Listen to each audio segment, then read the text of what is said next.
یہ سوال ہے کہ ایک ورکر کے طور پر باطل ہمیں گھیرتا ہے اور ذات کس کس طرح ورکنگ میں آڑے آتی ہے۔ جواب یہ ہوگا کہ جب ہم باطل کے خلاف لڑ رہے ہوتے ہیں تو وہ ہر ممکن یہ کوشش کرتے ہیں کہ ہماری ورکنگ کو متاثر کرے۔ ہم ذات میں اس طرح سے پھنستے ہیں کہ ورکنگ کرتے ہوئے ہمیں اپنے کیس اپنا بندہ صرف نظر آتے ہیں کہ میرا کیس آگے جائے، میرا کیس اتاؤں میں آئے۔ کبھی ہمیں وہ بے یقین کر دیتا ہے کہ میرا HKR کسی کے ساتھ اور اٹیچ نہ ہو جائے، میرے ساتھ ہی جڑا رہنا چاہیے۔ اس وقت ہم بھول جاتے ہیں کہ یہاں ہم نے اپنی ذاتی کوئی غرض یا چاہت نہیں رکھنی ہوتی، صرف اپنے کیس کو ترجیح دینا۔ کسی اور کو وقت پڑنے پر اگر ہماری ضرورت ہے تو خالص ہو کر گائیڈ نہ کر پانا بھی ہماری ورکنگ کو متاثر کرتا ہے۔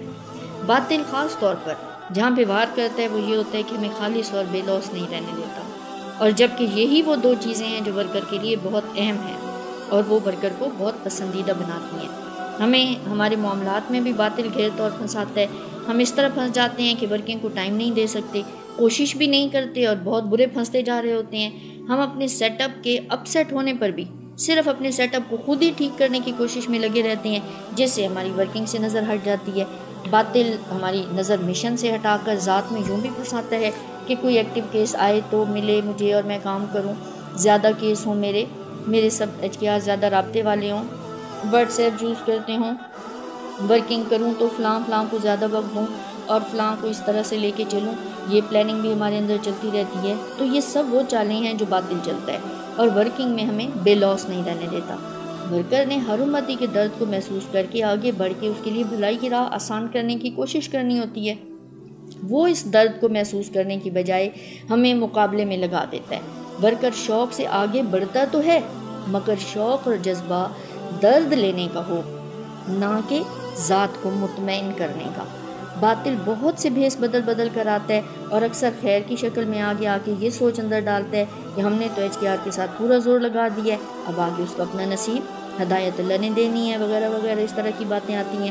یوں ورکر اپنی کوشش کو بھی محدود کر دیتا ہے۔ ایسے ہی جہاں ذرا سا HKR کے رابطے میں کمی آئے، ورکنگ روکنے کے لیے باطل وار کر دیتا ہے۔ ورکر مختلف قسم کے وہموں کا شکار ہو جاتا ہے، اس کا دل اپ ڈاؤن ہونے لگتا ہے کہ کہیں کیس چھوڑ ہی نہ جائے، یعنی باطل اب یقین میں کمی کرتا جا رہا ہوتا ہے۔ اور ایسے بھی آتا ہے کہ اتنے لمبے عرصے سے کام کرنے کے باوجود تمہارے تو کوئی کیس آگے نہیں نکلے۔ ایسے بھی نظر دوسروں پر کرواتا ہے کہ دوسرے کی کیس اور ورکنگ تو بڑی اچھی چل رہی ہے، یا باقی ورکرز کے ساتھ جو اٹیچ ہیں حق کی راہی وہ تو اچھے چل رہے ہیں، یعنی نظر ادھر ادھر کرا کے بھی باطل گھیرتا ہے۔ اور ورکر یقین کی کمی کی وجہ سے اپ ڈاؤن ہونے لگ جاتا ہے، یعنی خود سے نظر ہٹا کر کسی اور ورکر کی ورکنگ کو دیکھ کر مظلومیت آ جاتی ہے اس کے اندر کہ اتنی کوشش کے باوجود بھی میری ورکنگ تو اچھی نہیں ہو رہی، اور یوں وہ ڈاؤن کر کے ورکنگ کے جذبے کو کم کرتا ہے۔ یہاں پہ بھی باطل کا بہت سخت وار ہے۔ یہاں باطل ذات میں پھنساتا ہے، میں اور غرور میں پھنسا کر ہمیں عاجزی اور شکر سے باہر نکال دیتا ہے۔ یہ ہمیں خود کو بڑی چیز سمجھنے کی طرف مائل کرتا ہے کہ ہم تو بڑے خاص ورکر ہیں۔ اس طرح ہم ذات میں پھنس کر رہ جاتے ہیں، ورکنگ متاثر ہوتی ہے، اور کبھی باطل ہمارے سامنے ہماری ورکنگ کو بہت اچھا ثابت کر کے ہمیں مطمئن کرنے کی بھی کوشش کرتا ہے تاکہ ہمارا جذبہ سست پڑ جائے، مرکز سے تعلق کمزور ہو اور اس طرح سے اوورآل مشن متاثر ہو۔ باطل مختلف روپ بنا کر آتا ہے، ہمیں یہ احساس دلاتے ہے کہ ہمیں کسی سے کیس ورکنگ کے پوائنٹ ڈسکس کرنے کی تو ضرورت ہی نہیں ہے اور نہ ہی کسی سے دعا کرانے کی ضرورت ہے۔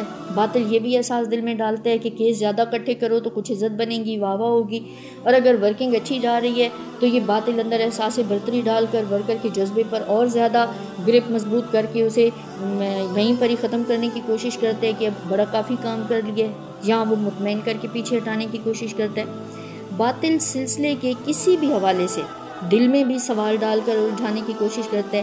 یہاں ضروری ہوتا ہے کہ جو چیز بھی ہمارے دل میں وہم یا شک کی صورت یا سوال کی صورت آ رہی ہے اسے فوراً ہمیں اپنے استاد سے، مرشد سے یا کسی بھی رہبر و رہنما سے گائیڈ لائن لینے کے لیے اسے شیئر کرنا چاہیے اور دماغ کا یہ فطور نکالنا چاہیے۔ مگر یہاں پر باطل اب کیا کرتا ہے، ہمیں سوالوں میں الجھا کے سلسلے سے بدزن کرنے کی کوشش کرے گا تاکہ ہم اصل سورس آف پاور سے دور ہو جائیں۔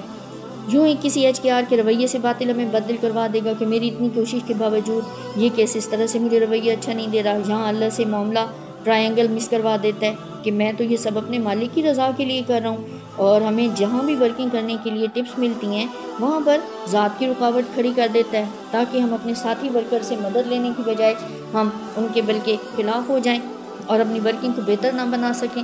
جہاں ہمیں کوئی ذرا بھی اچھی بات بتاتا ہے کوئی اور ورکر، تو ہمیں وہاں پر وہ اچھا نہیں لگ رہا ہوتا کہ بڑا بن کے آ رہا ہے اور ہم مجھے ٹپس دے رہا ہے، جبکہ میں خود ورکر ہوں اور میری اپنی ورکنگ اتنی اچھی ہے۔ اور زیادہ وقت دینے پر بھی اکثر HKR کا جذبہ نہیں بڑھ رہا ہوتا، تو باطل یہاں بھی ہمیں پیچھے ہٹانے کے لیے وار کرتا ہے کہ اگلی کوششیں بھی تیری اتنی رائے گاں گئی ہیں، HKRs پر کافی کام کیا ہوا ہے، وہ چھوڑ کر چلا جائے گا۔ تو یہاں باطل مایوسی میں گھیر لیتے ہیں کہ اتنی کوششوں کے بعد کیا کچھ ملا۔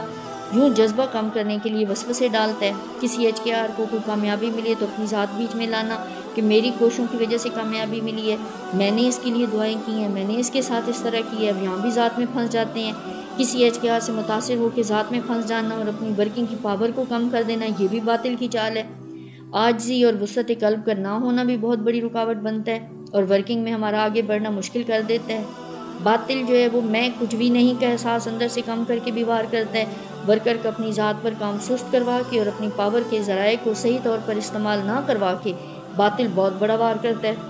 باطل اپنی ملکیت کا احساس بھی اندر ڈال کے وار کرتا ہے کہ اگر کوئی HKR چھوڑ جائے تو باطل اپنے مقصد کو بلا کر اس کی واپسی کی امید دلا کر وار کرتا ہے۔ اس طرح سے باطل کے بے شمار روپ ہیں اور ورکر کا مرکز سے جڑ کے الرٹ رہتے ہوئے اس کا مقابلہ کرنا ہی اس کو ایز اے ورکر کام کروا کے آگے بڑھنے میں مدد دے سکتا ہے۔